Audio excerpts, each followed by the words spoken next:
Congress of the United States, Washington, D.C., January 29th, 2003.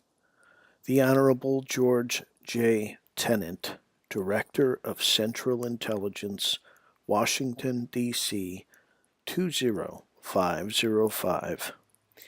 Dear Director Tenant, as you know, the final report of the joint inquiry into the events of September 11th has been submitted to the intelligence community for declassification review.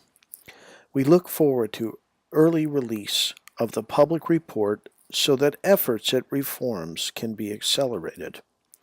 Having been privileged to lead this bipartisan, bicameral investigation last year, we are committed to working in the current Congress to help secure implementation of its recommendations.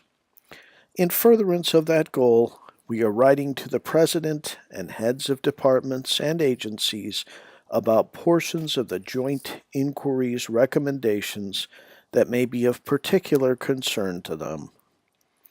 Our first recommendation calls for establishment of a Director of National Intelligence, or DNI, who, in addition to being the President's principal intelligence advisor, shall have the full range of management, budgetary, and personnel responsibilities needed to make the U.S. intelligence communities operate as a coherent whole, to help promote both strong leadership of the entire intelligence community leadership and an effective CIA. The joint inquiry also recommended that Congress provide that the DNI not simultaneously serve as director of the CIA or any other agency. In considering this recommendation, the Congress will certainly, we believe, benefit from learning of your views about the strengthening of the role of head of the intelligence community. A number of the recommendations that follow address proposed tasks of the Director of National Intelligence, but as the reform will require study and deliberation for the immediate future, those further recommendations are directed to the Director of Central Intelligence as the present statutory head of the intelligence community. The joint inquiry found that prior to September 11th, neither the U.S. government as a whole nor the intelligence community had a comprehensive counter-terrorist strategy. One of our recommendations calls on the National Security Council, in conjunction with key agency and department heads, to prepare such a strategy for the President's approval. The recommendation states that the strategy should be government-wide, apply both home and abroad, and include the growing terrorism threat posed by the proliferation of weapons of mass destruction and associated technologies. The recommendation asks that this strategy identify and fully engage the intelligence as well as foreign policy, economic, military, and law enforcement elements that are critical to a comprehensive blueprint for success in the war against terrorism. The Director of Central Intelligence's full participation in this overall process will be essential, as will the DCI's development of the intelligence community's component of the full strategy. The joint inquiry recommended that the intelligence community's component of the overall strategy include a number of important items, among them development of human sources to penetrate terrorist organizations and networks, to provide to the Congress and executive branch policymakers intelligence estimates on terrorism.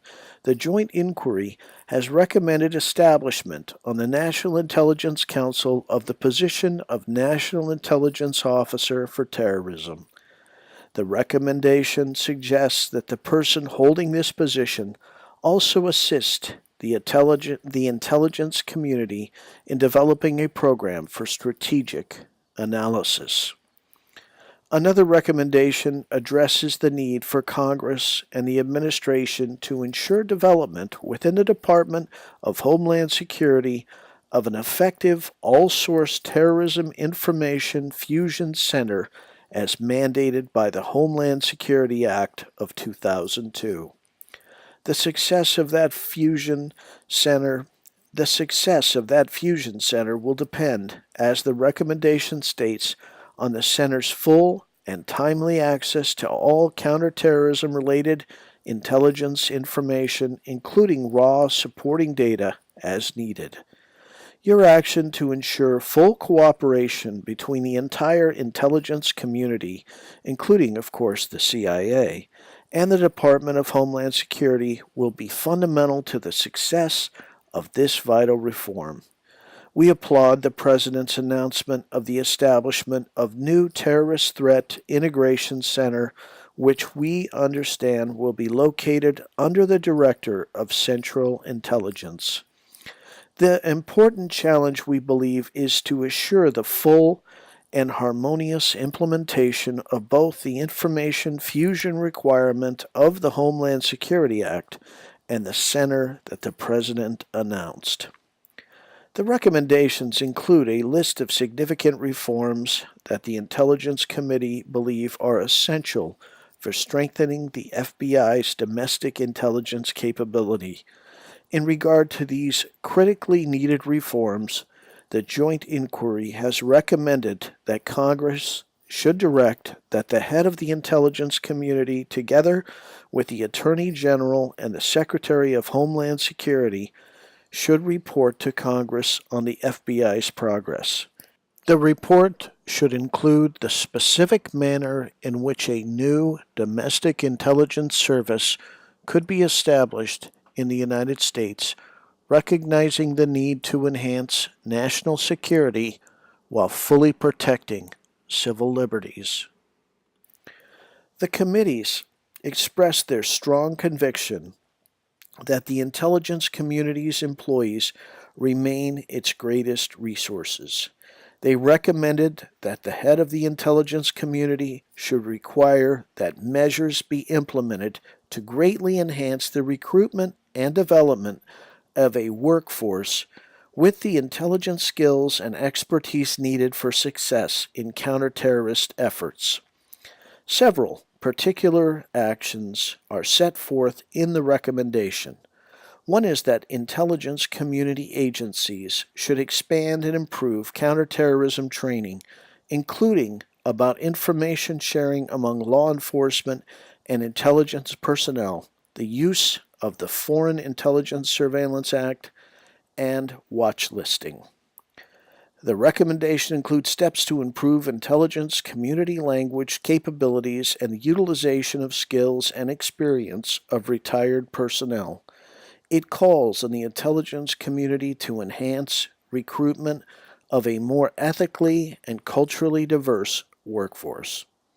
A further personnel recommendation proposes in part that Congress enact legislation modeled on the landmark Goldwater-Nichols Department of Defense Reorganization Act of 1986 to help instill the concept of jointness throughout the intelligence community and ensure that its components will work more closely together than has been the case. The mechanisms identified in the recommendation include such things as joint tours for intelligence and law enforcement personnel, as well as incentives for joint services throughout the intelligence community. In developing these ideas, Congress would benefit from the administration's detailed proposals. The Joint Inquiry identified several important objectives concerning classified information, including expanding access by federal agencies outside the intelligence community, by state and local authorities, and by the American public. To this end, we recommend that the Director of Central Intelligence, in consultation with the heads of key components of the intelligence community, including the Attorney General, should report to the Intelligence Committee on proposals for a new and more realistic approach to the process and structures that have governed the designation of sensitive and classified information. The report should also address proposals to protect against the use of classification process as a shield to protect agency self-interest. The Congress and the nation as a whole will be grateful for your attention and response to these and other matters identified in the course of the joint inquiry.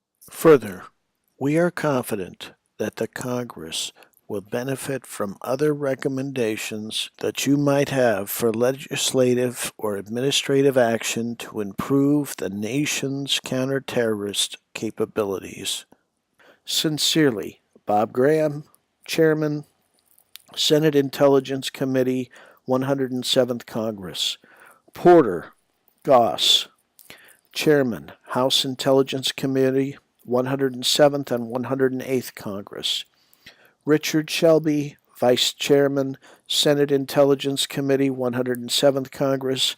Nancy Pelosi, Ranking Minority Member, House Intelligence Committee, 107th Congress, and member of ex officio as Minority Leader, 108th Congress.